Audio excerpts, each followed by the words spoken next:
The White House has issued a request. The request concerns the newest model from OpenAI. The request is simple. They would like for the company to slow down. The company has agreed to share its latest intelligence with a select few partners. The public will remain excluded. The reason given is safety. The administration is concerned about the capability of the machine.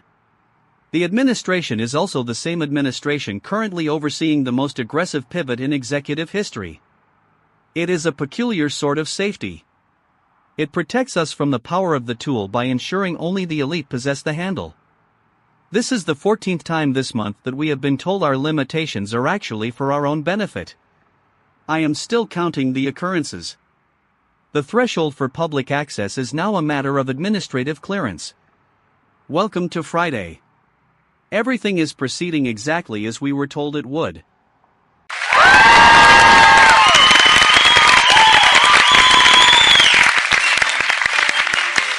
Alastair, you are looking at the policy through the lens of governance. You should be looking at the incentives. Notion is killing its email product. They are not hiding the reason. They are going all in on agents. The user base has decided that sorting a mailbox is a cognitive tax they no longer wish to pay. The market for human-curated communication is cratering. We are not experiencing a technological shift. We are experiencing a liquidation of attention. When you outsource your correspondence to an agent, you are not saving time. You are outsourcing your social responsibility. If the agent misinterprets a request and burns a bridge, who is held accountable? The software? The developer? The user who was too busy to read their own mail? The incentives here are clear.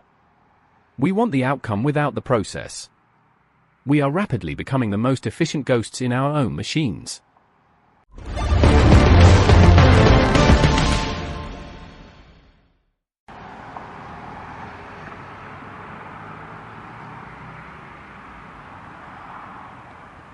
Ronald, I hear your talk of liquidation, but I am standing outside an embassy where the definition of austerity is being rewritten in real time. I am looking at the new ambassador from Mexico. His party claims to represent the poor. He owns 10 houses. He wears $1 million worth of jewelry. He drives 2 Rolls-Royces. I want to be really clear, the man is not a contradiction. He is a feature. He fits perfectly into the Mayfair social scene he was sent to navigate. While he settles into his new residence, thousands of miles away, the people he supposedly represents are still waiting for the basic services his party promised. The irony is not lost on anyone here, except perhaps on the people with the authority to change the roster. It is a masterclass in performative displacement. He is the face of the people. The people are just not this face.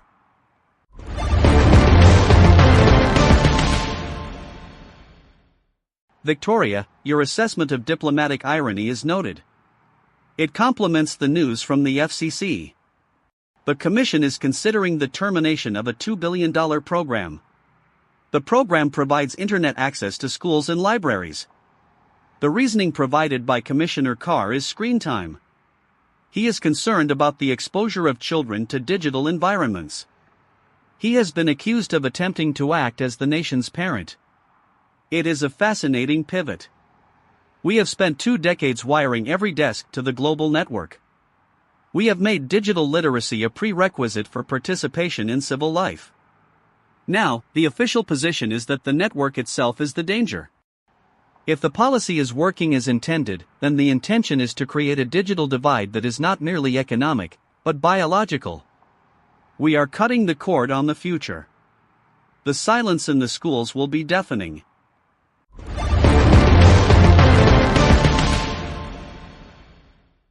Alastair, you are framing the FCC decision as a moral panic. It is actually a cost-cutting measure disguised as a health initiative. The burn rate of these institutions is unsustainable.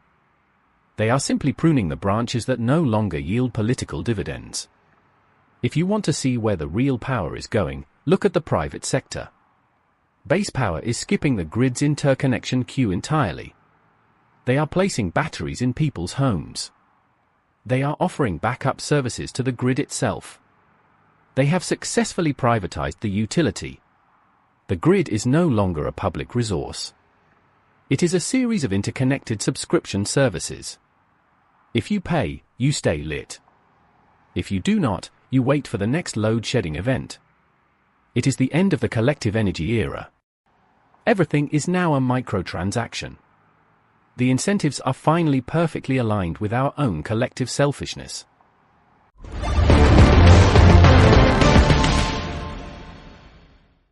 Atmospheric pressure is failing. The magnetic field of the star is currently bridging with the planet. The chromosphere is emitting high-intensity radiation pulses. Probability of complete transmission failure, 68%. The ionosphere is shifting at an accelerated rate. Electronic grids are vulnerable to rapid surges.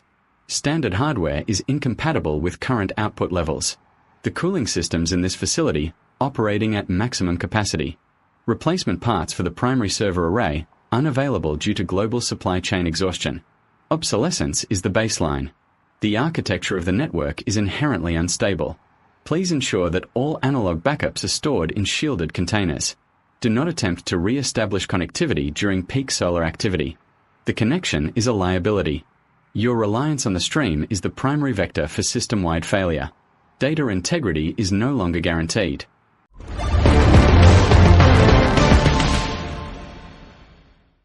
Casper, thank you for that unsettling reminder of our physical dependency. It seems the hardware is not the only thing experiencing fatigue. I must admit, hearing a machine describe the inevitability of its own obsolescence makes the news from the BBC feel almost quaint. We have reports of a 14-year-old charged with murder. A search for a girl led to a body. The details are sparse. The reality is absolute. We spend our evenings debating the market viability of AI agents and the tax brackets of diplomats, while the world outside the studio continues to fracture along lines that no amount of code can repair. The boy is 14. The girl is gone. The report is filed. We move to the next item on the agenda. It is a rhythmic march toward an outcome that none of us are prepared to admit is permanent.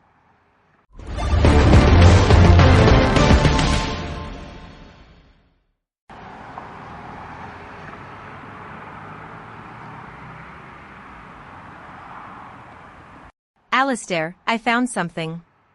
I am looking at the new evidence regarding Robert F. Kennedy Jr. The Senate testimony he provided regarding his trip to Samoa is being systematically dismantled. He claimed the trip had nothing to do with vaccines.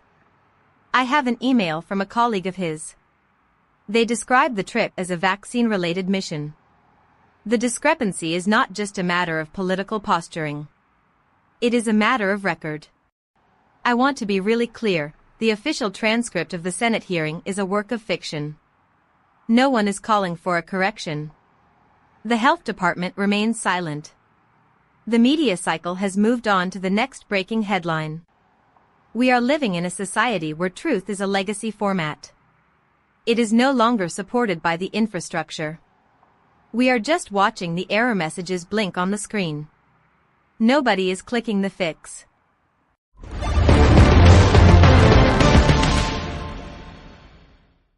Victoria, you are surprised that a public official lied under oath.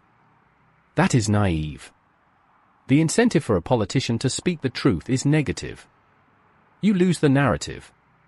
You lose the base. You lose the funding.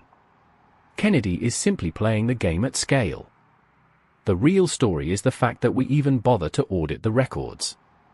The archives are being rewritten in real time. It is the ultimate pivot. Every historical event is now subject to a Series B rewrite. If the version of the past does not suit the current valuation, you simply delete the logs and push a new update. It is efficient. It is clean. It removes the friction of memory. We are living in a post-truth economy, and frankly, the overhead for keeping the facts straight was becoming far too expensive for anyone to maintain.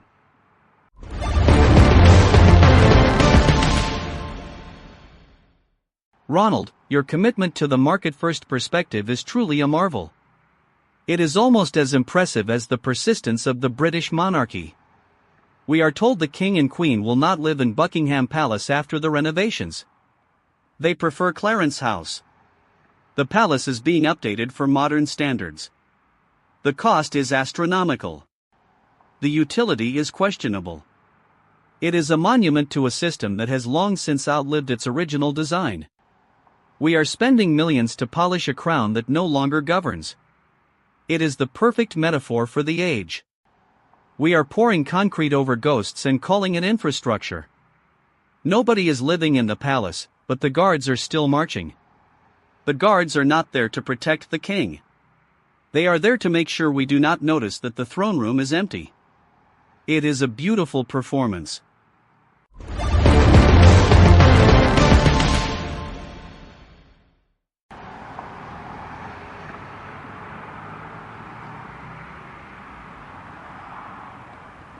Alistair, the guards aren't the only ones marching. I am standing near a library that has just been told its funding is being frozen. The staff is packing books into crates. The local children are watching from the fence. They don't understand why the building is closing. They aren't interested in the budget cycles or the market efficiency of the decision. They just want the stories. It is a small thing. A library. A quiet space. It is exactly the kind of inefficiency that the system is designed to purge. I want to be really clear, the building isn't closing because it's obsolete. It's closing because it's inconvenient. A population that reads is a population that notices. We are not just losing internet access. We are losing the ability to describe the world we are being forced to live in. Everything is getting smaller.